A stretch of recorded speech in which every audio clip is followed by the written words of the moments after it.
নারকেল পুরির জন্য লাগছে নারকেল, দুধ আর চালের গুঁড়ো।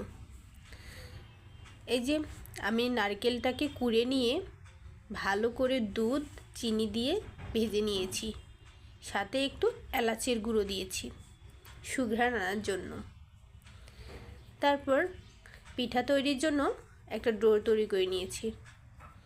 এক এক করে সব পিঠা তৈরি করব। আর এদিকে আর একজন পিঠা তৈরির জন্য ব্যস্ত, ওনারও পিঠা আমরা ভেজেছি। তারপর দুধটাকে ভালো করে জাল দিয়ে নেব। জাল দিয়ে নেওয়ার পর সেখানে চিনি, এলাচ আর তেজপাতা দিব ওই সুঘ্রাণ আনার জন্য। তারপর এক এক করে দুধটা ফুটে আসলে এক এক করে সব পিঠা সেখানে ছেড়ে দিব। এভাবে 20 মিনিটের মতো আমরা জাল দিয়ে নিব। তারপর ঢেকে ঠান্ডা হওয়া পর্যন্ত অপেক্ষা করব। ঠান্ডা হলে দারুণ